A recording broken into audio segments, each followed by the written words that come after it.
ਇੱਕ ਸ਼ੇਅਰ ਤੁਹਾਡਾ ਬਹੁਤ ਮਕਬੂਲ ਹੈ ਉੱਧਰ। ਪਹਿਲੀ ਗੱਲ ਤਾਂ ਇਹ ਕਿ ਗਲਤੀ ਮੇਰੀ ਨਹੀਂ, ਜੇਕਰ ਮੇਰੀ ਹੈ ਵੀ ਤਾਂ ਕਿਵੇਂ ਤੇਰੀ ਨਹੀਂ। ਉਹ ਬਹੁਤ ਹੀ ਜ਼ਿਆਦਾ ਹਰ ਮੁਸ਼ਾਇਰੇ ਦੇ ਵਿੱਚ ਜਦੋਂ ਵੀ ਕਿਤੇ ਤੁਹਾਡਾ ਜ਼ਿਕਰ ਹੁੰਦਾ ਆ ਤਾਂ ਉਹ ਚੀਜ਼ ਜਿਹੜੀ ਹੈ ਉਹ ਬੋਲੀ ਜਾਂਦੀ ਹੈ। ਪਹਿਲੀ ਗੱਲ ਹੈ ਕਿ ਸਾਰੀ ਗਲਤੀ ਮੇਰੀ ਨਹੀਂ, ਅੱਛਾ ਚੱਲ ਜੇ ਹੈ ਵੀ ਹੈ ਤੇ ਕੀ ਮੈਂ ਤੇਰੀ ਨਹੀਂ। ਉਹ ਕਹਿੰਦਾ ਹੈ ਕਿ ਪਿਆਰ ਤੇ ਜੰਗ ਵਿੱਚ ਜਾਇਜ਼ ਹੈ ਸਭ। ਉਹ ਕਹਿੰਦਾ ਹੈ ਕਿ ਪਿਆਰ ਤੇ ਜੰਗ ਵਿੱਚ ਜਾਇਜ਼ ਹੈ ਸਭ। ਮੈਂ ਕਹਿੰਨੀ ਆ ਹੇਰਾ ਫੇਰੀ ਨਹੀਂ। ਵਾਹ ਵਾਹ। ਮੇਰੀ ਮਨ ਤੇ ਆਪੋ ਆਪਣੇ ਰਾਹ ਪਈਏ, ਮੇਰੀ ਮਨ ਤੇ ਆਪੋ ਆਪਣੇ ਰਾਹ ਪਈਏ। ਕੀ ਕਹਿਣਾ ਹੈ ਜਿੰਨੀ ਹੋਈ ਬਥੇਰੀ ਨਹੀਂ। ਤਾਂ ਮੈਂ ਚਾਹੁੰਦੀ ਕਿ ਤੁਸੀਂ ਦਰਸ਼ਕਾਂ ਨੂੰ ਤਾਹਿਰਾ ਦਾ ਮਤਲਬ ਦੱਸੋ ਜੀ। ਇਹ ਅਰਬੀ ਲਫ਼ਜ਼ ਹੈ, ਇਹਦਾ ਪਾਕ ਜਾਂ ਪਾਕ ਦਾਮਨ ਕੁਛ ਇਸ ਤਰ੍ਹਾਂ ਦਾ ਬਣਦਾ। ਔਰ ਸਰਾ ਜਿਹੜਾ ਇਹ ਮੇਰੀ ਗੋਤ ਹੈ, ਜੋ ਕਿ ਮੇਰੀ ਜੱਟ ਫੈਮਿਲੀ ਨਾਲ ਮੇਰਾ ਤਾਲੁਕ ਹੈ ਤੇ ਸਾਡੀ ਸਬ ਕਾਸਟ ਹੈ ਸਰਾ। ਆਪਣਾ ਇਸ ਜਿਹੜਾ ਸਾਹਿਤਿਕ ਮਸਲਿਆਂ ਤੋਂ ਬਿਨਾਂ ਹੋਰ ਵੀ ਕੋਈ ਕੰਮ ਕਰਦੇ ਹੋ, ਜਿੱਦਾਂ ਕੋਈ ਜੌਬ ਜਾਂ ਕੁਛ ਹੋਰ ਨੌਕਰੀ ਪੇਸ਼ਾ? ਜੀ ਮੈਂ ਗਵਰਨਮੈਂਟ ਟੈਕਨੀਕਲ ਕਾਲਜ ਦੇ ਵਿੱਚ ਜਿਹੜਾ ਹੈ ਉਹ ਐਜ਼ ਅ ਟ੍ਰੇਡ ਇੰਸਟਰਕਟਰ ਕੰਮ ਕਰ ਰਹੀ ਹਾਂ। ਪੰਜਾਬੀ ਦੇ ਵਿੱਚ ਕਿੰਨੀਆਂ ਕੀ ਕਿਤਾਬਾਂ ਤੇ ਕਿੰਨੀਆਂ ਰਚਨਾਵਾਂ ਤੁਹਾਡੀਆਂ ਪਬਲਿਸ਼ ਹੋ ਚੁੱਕੀਆਂ ਨੇ, ਉਹ ਸਾਡੇ ਦਰਸ਼ਕਾਂ ਨੂੰ ਜ਼ਰੂਰ ਦੱਸੋ ਜੀ। ਉਹਦੇ 'ਚ ਕਿ ਜਿਹੜੀ ਮੇਰੀ ਪਹਿਲੀ ਕਿਤਾਬ ਸੀ ਉਹ ਆਈ ਸੀ ਬੁੱਲ੍ਹ ਦੀ ਮਿੱਟੀ, ਜਿਹੜੀ ਇੱਕ ਰਿਸਰਚ ਵਰਕ ਸੀ। ਉਸ ਤੋਂ ਬਾਅਦ ਜਿਹੜੀ ਮੇਰੀ ਆਪਣੀ ਕਿਤਾਬ ਜਿਹੜੀ ਸ਼ਾਇਰੀ ਦੀ ਕਿਤਾਬ ਆਈ ਹੈ ਬਾਕਾਇਦਾ, ਉਹ ਸ਼ੀਸ਼ਾ ਸੀ, ਜਿਹੜੀ ਉੱਧਰੋਂ ਵੀ 2 ਐਡੀਸ਼ਨ ਛਪ ਚੁੱਕੇ ਨੇ, ਚੜ੍ਹਦੇ ਪੰਜਾਬ 'ਚੋਂ ਵੀ। ਸਾਡੇ ਪੁੱਠਿਆਂ ਹੱਥਾਂ ਤੇ ਮਹਿੰਦੀ ਤੇ ਸਿੱਧਿਆਂ ਤੇ ਲੀਕਾਂ ਵਜੀਆਂ ਤੇ ਪੰਜਾਂ ਪਾਣੀਆਂ ਤੇ ਡਾਕਾ ਵਜਿਆ। ਇਹ ਤੁਹਾਡੇ ਨਾਮ ਕਿ ਪੰਜਾਂ ਪਾਣੀਆਂ ਤੇ ਡਾਕਾ ਵਜਿਆ, ਪਤਨਾ ਤੇ ਖੇ ਉੱਡਦੀ। ਜੀ, ਫਿਲਮ ਵਾਰਤਾ ਦੇਖ ਰਹੇ ਸਾਰੇ ਦਰਸ਼ਕਾਂ ਦਾ ਮੈਂ ਖੁਸ਼ਮਿੰਦਰ ਕਰਦੀ ਹਾਂ ਸਵਾਗਤ। ਦੋਸਤੋ, ਅੱਜ ਤੁਸੀਂ ਮੇਰੇ ਚੈਨਲ 'ਤੇ ਮੇਰੇ ਨਾਲ ਜਿਨ੍ਹਾਂ ਨਾਲ ਰੂਬਰੂ ਹੋਣ ਜਾ ਰਹੇ ਹੋ ਅਤੇ ਉਹਨਾਂ ਦਾ ਨਾਮ ਹੈ ਮੈਡਮ ਤਾਹਿਰਾ ਸਰਾਂ। ਇਸ ਵੇਲੇ ਅਸੀਂ ਬੈਠੇ ਹੋਏ ਹਾਂ ਲਾਹੌਰ 'ਚ, ਜ਼ਿਲ੍ਹਾ ਲਾਹੌਰ, ਪੰਜਾਬ, ਪਾਕਿਸਤਾਨ ਦੇ ਵਿੱਚ। ਅਤੇ ਬੜੇ ਸਬੱਬ ਦੀ ਗੱਲ ਹੈ ਕਿ ਮੇਰੀ ਬਹੁਤ ਦੇਰ ਦੀ ਤਮੰਨਾ ਸੀ ਮੈਡਮ ਤਾਹਿਰਾ ਸਰਾਂ ਹੁਣਾਂ ਨਾਲ ਮਿਲਣ ਦੀ, ਅਤੇ ਅੱਜ ਉਹ ਪੂਰੀ ਹੋਈ ਹੈ। ਅਤੇ ਇਤਫਾਕਨ ਮੈਨੂੰ ਮੈਡਮ ਤਾਹਿਰਾ ਸਰਾਂ ਹੋਰਾਂ ਦੇ ਨਾਲ ਮਿਲਣ ਦਾ ਮੌਕਾ ਮਿਲਿਆ ਅਤੇ ਆਪਾਂ ਜਾਣਦੇ ਹਾਂ ਉਹਨਾਂ ਦੇ ਬਾਰੇ, ਕਿਉਂਕਿ ਇੰਡੀਆ ਦੇ ਵਿੱਚ ਉਹਨਾਂ ਦਾ ਜਿਹੜਾ ਕਿਤਾਬ ਹੈ ਉਹਨਾਂ ਦੀ ਸ਼ੀਸ਼ਾ, ਉਹਦੇ ਨਾਮ ਨਾਲ ਬਹੁਤ ਸਾਰੀਆਂ ਜਿਹੜੀਆਂ ਰਚਨਾਵਾਂ ਨੇ ਫੇਮਸ ਨੇ। ਕਾਫੀ ਅੱਛੀਆਂ ਰਚਨਾਵਾਂ ਉਹ ਲਿਖਦੇ ਨੇ, ਗੀਤ, ਗਜ਼ਲ ਅਤੇ ਕਵਿਤਾ, ਤਿੰਨੋਂ ਵਿਧਾ ਦੇ ਵਿੱਚ ਉਹ ਆਪਣਾ ਹੱਥ ਅਜ਼ਮਾਉਂਦੇ ਨੇ। ਅਤੇ ਸਾਡੇ ਵਾਸਤੇ ਤਾਂ ਹੋਰ ਵੀ ਮਾਣ ਦੀ ਗੱਲ ਇਹ ਹੈ ਕਿ ਪੰਜਾਬ, ਲਹਿੰਦੇ ਪੰਜਾਬ ਦੇ ਵਿੱਚ ਪੰਜਾਬੀ ਨੂੰ ਬਚਾ ਕੇ ਰੱਖਣ ਵਾਸਤੇ ਉਹਨਾਂ ਦਾ ਬੜਾ ਵੱਡਾ ਯੋਗਦਾਨ ਹੈ। ਸਵਾਗਤ ਹੈ ਮੈਮ। ਬਹੁਤ ਸ਼ੁਕਰੀਆ ਡਾਕਟਰ ਸਾਹਿਬਾ, ਅਤੇ ਸਾਰੇ ਜਿਹੜੇ ਵੇਖਣ ਵਾਲੇ ਲੋਕ ਨੇ ਉਹਨਾਂ ਨੂੰ ਵੀ ਸਤਿ ਸ਼੍ਰੀ ਅਕਾਲ, ਅਸਲਾਮ ਵਾਲੇਕੁਮ, ਨਮਸਤੇ। ਮੈਮ, ਸਭ ਤੋਂ ਪਹਿਲਾਂ ਤਾਂ ਸ਼ੁਕਰੀਆ, ਤੁਸੀਂ ਮੈਨੂੰ ਲਾਹੌਰ ਦੇ ਵਿੱਚ ਤੁਹਾਨੂੰ ਮਿਲਣ ਦਾ ਸਬੱਬ ਜਿਹੜਾ ਉਹ ਮਿਲ ਰਿਹਾ। ਅਤੇ ਪਹਿਲਾਂ ਤਾਂ ਮੈਂ ਤੁਹਾਡਾ ਸ਼ੁਕਰੀਆ ਅਦਾ ਕਰਦੀ ਹਾਂ ਕਿ ਤੁਸੀਂ ਇੰਨੀ ਦੂਰ ਤੋਂ ਸਾਡੇ ਲਈ ਚੱਲ ਕੇ ਆਏ ਹੋ ਆਪਣੇ ਪਿੰਡ ਤੋਂ। ਅਤੇ ਦਰਸ਼ਕਾਂ ਨੂੰ ਮੈਂ ਦੱਸਣਾ ਚਾਹੁੰਦੀ ਹਾਂ ਕਿ ਇਹਨਾਂ ਦਾ ਪਿੰਡ ਨਨਕਾਣਾ ਦੇ ਨੇੜੇ ਆ, ਜਿੱਥੋਂ ਮਿਲਣ ਦੇ ਲਈ ਮੈਨੂੰ ਲਾਹੌਰ ਸਪੈਸ਼ਲੀ ਆਏ ਨੇ। ਅਤੇ ਮੇਰੇ ਪਿਆਰ ਤੋਂ ਵੱਡਾ ਉਹਨਾਂ ਦਾ ਪਿਆਰ ਹੋ ਗਿਆ ਕਿ ਉਹ ਸਪੈਸ਼ਲ ਆਏ ਨੇ ਮੇਰੇ ਲਈ, ਅਤੇ ਮੈਨੂੰ ਬਹੁਤ ਚੰਗਾ ਲੱਗ ਰਿਹਾ ਮੈਮ। ਅਤੇ ਮੈਮ, ਮੈਂ ਨਾ ਤੁਹਾਡੀ ਇੰਡੀਆ ਦੇ ਵਿੱਚ ਇੱਕ ਕਿਤਾਬ ਸ਼ੀਸ਼ਾ ਤਰਜਮੇ ਤੋਂ ਬਾਅਦ ਪੜ੍ਹੀ ਸੀ, ਅਤੇ ਬਹੁਤ ਹੀ ਵਧੀਆ ਤੁਸੀਂ ਉਹਦੇ ਵਿੱਚ ਲਿਖਦੇ ਹੋ। ਇੱਕ ਸ਼ੇਅਰ ਤੁਹਾਡਾ ਬਹੁਤ ਮਕਬੂਲ ਹੈ ਉੱਧਰ। ਪਹਿਲੀ ਗੱਲ ਤਾਂ ਇਹ ਕਿ ਗਲਤੀ ਮੇਰੀ ਨਹੀਂ, ਜੇਕਰ ਮੇਰੀ ਹੈ ਵੀ ਤਾਂ ਕਿਵੇਂ ਤੇਰੀ ਨਹੀਂ। ਉਹ ਬਹੁਤ ਹੀ ਜ਼ਿਆਦਾ ਹਰ ਮੁਸ਼ਾਇਰੇ ਦੇ ਵਿੱਚ ਜਦੋਂ ਵੀ ਕਿਤੇ ਤੁਹਾਡਾ ਜ਼ਿਕਰ ਹੁੰਦਾ ਆ ਤਾਂ ਉਹ ਚੀਜ਼ ਜਿਹੜੀ ਹੈ ਉਹ ਬੋਲੀ ਜਾਂਦੀ ਹੈ। ਤਾਂ ਮੈਂ ਤੁਹਾਡੇ ਤੋਂ ਪਹਿਲਾਂ ਹੀ ਪੁੱਛਣਾ ਚਾਹੁੰਦੀ ਹਾਂ ਕਿ ਤੁਸੀਂ ਇਹ ਲਿਖਣ ਦਾ ਜਿਹੜਾ ਸਿਲਸਿਲਾ ਸੀ ਇਹ ਕਿੱਦਾਂ ਸ਼ੁਰੂ ਕੀਤਾ? ਜੀ, ਲਿਖਣ ਦਾ ਸਿਲਸਿਲਾ ਤੇ ਜਿਸ ਤਰ੍ਹਾਂ ਮੈਨੇ ਹੋਸ਼ ਸੰਭਾਲੀ, ਈਵਨ ਕਿ ਜਦੋਂ ਇਹ ਵੀ ਨਹੀਂ ਸੀ ਪਤਾ ਕਿ ਰਦੀਫ ਹੋਰ ਹੁੰਦੀ ਹੈ ਔਰ ਕਾਫੀਆ ਹੋਰ ਹੁੰਦਾ ਹੈ, ਯਾਨੀ ਰਦੀਫ ਨੂੰ ਹੀ ਕਾਫੀਆ ਸਮਝਦੀ ਸੀ, ਉਦੋਂ ਦਾ ਲਿਖਦੀ ਸਾਂ। ਅਤੇ ਇਹ ਮੈਂ 9-10 ਦੀ ਗੱਲ ਹੈ ਜਦੋਂ ਦਾ ਯਾਨੀ ਮੈਂ ਸਟਾਰਟ ਕੀਤਾ ਸੀ ਲਿਖਣਾ, ਔਰ ਫਿਰ ਉਹ ਆਹਿਸਤਾ ਆਹਿਸਤਾ ਵਕਤ ਦੇ ਨਾਲ ਨਾਲ ਜਿਹੜਾ ਹੈ ਉਹ ਅੱਗੇ ਵੱਧਦਾ ਰਿਹਾ ਸਾਰਾ ਕੁਝ। ਔਰ ਫਿਰ ਇੱਕ ਖਾਸ ਵਕਤ ਹੁੰਦਾ ਹੈ ਹਰ ਚੀਜ਼ ਦਾ ਨਾ। ਇੱਕ ਖਾਸ ਵਕਤ ਆਇਆ ਜਦੋਂ ਮੈਨੂੰ ਅਹਿਸਾਸ ਹੋਇਆ ਕਿ ਮੈਨੂੰ ਪੰਜਾਬੀ 'ਚ ਆਪਣੀ ਮਾਂ ਬੋਲੀ 'ਚ ਲਿਖਣਾ ਚਾਹੀਦਾ ਹੈ, ਕਿਉਂਕਿ ਸਾਡੇ ਬਹੁਤ ਸਾਰੇ ਜਿਹੜੇ ਲੋਕ ਨੇ ਉਹ ਪੰਜਾਬੀ ਹੋਣ ਦੇ ਬਾਵਜੂਦ ਜਿਹੜਾ ਦੂਜੀਆਂ ਜ਼ੁਬਾਨਾਂ ਵਿੱਚ ਲਿਖਦੇ ਨੇ, ਅਤੇ ਜ਼ਾਹਿਰ ਹੈ ਕਿ ਸਾਨੂੰ ਜਿਹੜਾ ख्वाब ਜਾਂ ਖਿਆਲ ਉਹ ਤਾਂ ਆਪਣੀ ਮਾਂ ਬੋਲੀ 'ਚ ਹੀ ਆਉਂਦਾ ਹੈ ਨਾ, ਉਹਨੂੰ ਫਿਰ ਅਸੀਂ ਟਰਾਂਸਲੇਟ ਕਰਨੇ ਆ ਦੂਜੀਆਂ ਜ਼ੁਬਾਨਾਂ 'ਚ। ਜੋ ਅਸੀਂ ਉਬੜ ਬੋਲੀਆਂ 'ਚ ਉਹਨਾਂ ਨੂੰ ਟਰਾਂਸਲੇਟ ਕਰਨੇ ਆ ਅਤੇ ਉਹ ਡੈਪਥ ਨਹੀਂ ਰਹਿ ਜਾਂਦੀ। ਮੈਨੂੰ ਵੀ ਇਸ ਤਰ੍ਹਾਂ ਹੀ ਲੱਗਦਾ ਸੀ ਹਮੇਸ਼ਾ ਤੋਂ ਹੀ ਕਿ ਮੈਂ ਲਿਖ ਰਹੀ ਹਾਂ ਔਰ ਕਿਤੇ ਕਮੀ ਰਹਿ ਜਾਂਦੀ ਹੈ। ਉਹ ਕਿੱਥੇ ਰਹਿ ਜਾਂਦੀ ਹੈ ਉਸ ਚੀਜ਼ ਦੀ ਮੈਨੂੰ ਸਮਝ ਉਦੋਂ ਆਈ ਜਦੋਂ ਮੈਂ ਪੰਜਾਬੀ ਲਿਖਣਾ ਸ਼ੁਰੂ ਕੀਤੀ। ਉਦੋਂ ਮੈਨੂੰ ਸਮਝ ਆਈ ਕਿਉਂਕਿ ਮੇਰਾ ਜਿਹੜਾ ਇੱਕ ਲਿਖਣ ਦਾ ਅਸਲੂਬ ਹੈ ਉਹਦੇ 'ਚ ਮੇਰੀ ਆਪਣੀ ਜਿਹੜੀ ਸ਼ਖਸੀਅਤ ਹੈ ਉਹਦੇ ਵਿੱਚ ਵੀ ਥੋੜ੍ਹੀ ਜਿਹਾ ਬਗਾਵਤ ਹੈ, ਬਾਗੀਪਨ ਹੈ। ਅਤੇ ਜਿੰਨੀ ਅਸੀਂ ਯਾਨੀ ਪੰਜਾਬੀ ਦੇ ਵਿੱਚ ਖੁੱਲ੍ਹ ਕੇ ਗੱਲ ਕਰ ਸਕਨੇ ਹਾਂ, ਮੇਰਾ ਖਿਆਲ ਹੈ ਹੋਰ ਕਿਸੇ ਜ਼ੁਬਾਨ ਵਿੱਚ ਨਹੀਂ ਕਰ ਸਕਦੇ। ਉਸ ਫਿਰ ਮੈਨੂੰ ਪਤਾ ਲੱਗਾ ਕਿ ਜਿਹੜਾ ਮੇਰਾ ਮਿਜ਼ਾਜ ਹੈ, ਜਿਹੜਾ ਮੇਰਾ ਆਹੰਗ ਹੈ ਲਿਖਣ ਦਾ, ਉਹ ਔਰ ਮੇਰੀ ਆਪਣੀ ਬੋਲੀ ਜਿਹੜੀ ਹੈ ਉਹ ਮੈਚ ਕਰਦੀ ਹੈ। ਅਤੇ ਜਿਸ ਤਰ੍ਹਾਂ ਮੈਂ ਪੰਜਾਬੀ ਵੱਲ ਯਾਨੀ ਪੂਰੇ ਦਿਲ ਔਰ ਜਾਨ ਦੇ ਨਾਲ ਮੈਂ ਪੰਜਾਬੀ ਵੱਲ ਆਈ, ਮੈਂ ਪੰਜਾਬੀ ਨੂੰ ਪਿਆਰ ਕੀਤਾ, ਆਪਣੀ ਜ਼ੁਬਾਨ ਨੂੰ ਆਦਰ ਦਿੱਤੀ, ਮਾਨਤਾ ਦਿੱਤੀ, ਔਰ ਉਸ ਤਰ੍ਹਾਂ ਹੀ ਫਿਰ ਰਹੇ ਵੀ ਕਿ ਮੈਨੂੰ ਰਿਟਰਨ ਵਿੱਚ ਵੀ ਬਹੁਤ ਕੁਛ ਮਿਲਿਆ। ਇੰਨਾ ਪਿਆਰ ਮੈਂ ਨਹੀਂ ਸਮਝਦੀ ਕਿ ਮੈਂ ਸ਼ਾਇਦ ਇਸ ਕਾਬਲ ਹਾਂ ਕਿ ਜਿੰਨਾ ਪਿਆਰ ਮੈਨੂੰ ਮਿਲਿਆ। ਔਰ ਉਹ ਪਿਆਰ ਜਿਹੜਾ ਹੈ ਉਹ ਮੇਰੇ ਆਪਣੇ ਵਤਨ ਵਿੱਚ ਪਾਕਿਸਤਾਨ ਤੋਂ ਪਹਿਲੇ ਬਾਹਰੋਂ ਯਾਨੀ ਲੋਕਾਂ ਨੇ ਮੈਨੂੰ ਮੰਨਿਆ। ਈਵਨ ਕਿ ਮੇਰਾ ਇੱਕ ਕੋਈ ਆਪਣੀ ਫਿਲਮ ਵਿੱਚ ਕੁਛ ਮੇਰੀਆਂ ਲਾਈਨਾਂ ਲੈਣਾ ਚਾਹ ਰਹੇ ਸਨ, ਉਹ ਸੁਖਵੰਤ ਠੱਡਾ ਨੇ, ਫਿਲਮਸਾਜ਼ ਨੇ, ਉਹਨਾਂ ਨੇ ਪਾਕਿਸਤਾਨ ਵਿੱਚ ਯਾਨੀ ਰਾਬਤਾ ਕੀਤਾ ਬਹੁਤ ਸਾਰੇ ਲੋਕਾਂ ਨਾਲ ਕਿ ਸਾਨੂੰ ਨੰਬਰ ਚਾਹੀਦਾ ਹੈ। ਅਤੇ ਉਹ ਫਿਰ ਜਿਸ ਵਕਤ ਨੰਬਰ ਕਰਦਿਆਂ ਸ਼ਹਿਜ਼ਾਦ ਰਫੀਕ ਸਾਹਿਬ ਨੇ, ਉਹ ਸਾਡੇ ਇੱਥੇ ਫਿਲਮ ਡਾਇਰੈਕਟਰ ਨੇ, ਅਤੇ ਉਹਨਾਂ ਦੀ ਜਦੋਂ ਮੇਰੇ ਨਾਲ ਗੱਲ ਹੋਈ ਅਤੇ ਉਹਨਾਂ ਨੇ ਮੈਨੂੰ ਕਿਹਾ, ਕਹਿੰਦੇ ਮੈਨੂੰ ਬਹੁਤ ਸ਼ਰਮ ਆ ਰਹੀ ਹੈ ਕਿ ਲੋਕ ਕਹਿ ਰਹੇ ਨੇ ਕਿ ਉਹ ਬੜੀ ਵੈਲ ਨਾਊਨ ਹੈ ਔਰ ਮੈਂ ਤੁਹਾਨੂੰ ਜਾਣਦਾ ਵੀ ਨਹੀਂ, ਯਾਨੀ ਅਸੀਂ ਆਪਣੇ ਲੋਕਾਂ ਨੂੰ ਨਹੀਂ ਜਾਣ ਰਹੇ ਔਰ ਸਾਡੇ ਆਪਣੇ ਲੋਕਾਂ ਦੀ ਪਹਿਚਾਣ ਸਾਨੂੰ ਬਾਹਰੋਂ ਲੋਕ ਕਰਵਾ ਰਹੇ ਨੇ। ਸੋ ਇਸ ਤਰ੍ਹਾਂ ਹੀ ਹੁੰਦਾ ਹੈ ਕਿ ਯਾਨੀ ਮੈਨੂੰ ਪੂਰੀ ਦੁਨੀਆ 'ਚ ਬਹੁਤ ਪਿਆਰ ਮਿਲਿਆ। ਸੋ ਮੈਂ ਜਿਹਦੇ ਵਾਸਤੇ ਬਹੁਤ ਸ਼ੁਕਰਗੁਜ਼ਾਰ ਹਾਂ ਆਪਣੇ ਲੋਕਾਂ ਦੀ ਵੀ, ਆਪਣੀ ਪੰਜਾਬੀਆਂ ਦੀ, ਪੰਜਾਬੀ ਨਾਲ ਪਿਆਰ ਕਰਨ ਵਾਲਿਆਂ ਦੀ। ਮੈਮ, ਤੁਸੀਂ ਆਪਣੀਆਂ ਗੱਲਾਂ ਦੇ ਵਿੱਚ ਜ਼ਿਕਰ ਕੀਤਾ ਸੀ ਕਿ ਮੈਂ ਥੋੜ੍ਹੀ ਬਾਗੀ ਤਬੀਅਤ ਦੀਆਂ, ਤੁਹਾਡੀ ਇੱਕ ਰਚਨਾ ਵੀ ਹੈ ਉਹਦੇ ਵਿੱਚ ਰਾਂਝਾ ਸੀ ਤੇ ਕੰਨ ਪੜਵਾਉਂਦਾ, ਤਾਂ ਮੈਂ ਉਹ ਚਾਹੁੰਦੀ ਕਿ ਇੱਕ ਤਾਂ ਤੁਸੀਂ ਉਹ ਰਚਨਾ ਤੁਸੀਂ ਆਪਣੇ ਮੂੰਹੋਂ ਥੋੜ੍ਹੀ ਜਿਹੀ ਬੋਲ ਕੇ ਦੱਸੋ, ਔਰ ਦੂਸਰਾ ਮੇਰਾ ਸਵਾਲ ਇਹ ਹੈਗਾ ਕਿ ਤੁਸੀਂ ਉਹ ਬਾਗੀ ਤਬੀਅਤ ਹੋਣ ਦਾ ਕਾਰਨ ਕੀ ਹੈ? ਉਹਦੇ ਸ਼ਾਇਦ ਤੁਸੀਂ ਸ਼ੀਸ਼ਾ ਅਗਰ ਪੜ੍ਹੀ ਹੈ ਨਾ ਤਾਂ ਇੱਕ ਸਫ਼ੇ ਦਾ ਮੈਂ ਉਹਦਾ ਫਲੈਪ ਲਿਖਿਆ ਹੈ, ਉਹ ਵੀ ਤੁਸੀਂ ਪੜ੍ਹਿਆ ਹੋਵੇਗਾ ਕਿ ਇੱਕ ਤਾਂ ਮੈਂ ਪੈਦਾਇਸ਼ੀ ਤੌਰ 'ਤੇ ਮੈਨੂੰ ਯਾਨੀ ਜਿਹੜੀਆਂ ਸਾਡੀਆਂ ਨਾਹਮਵਾਰੀਆਂ ਨੇ ਨਾ, ਸਪੋਜ਼ ਉਹਦੇ 'ਚ ਮੈਂ ਜ਼ਿਕਰ ਕੀਤਾ ਸੀ ਕਿ ਜਦੋਂ ਮੇਰੀ ਮਾਂ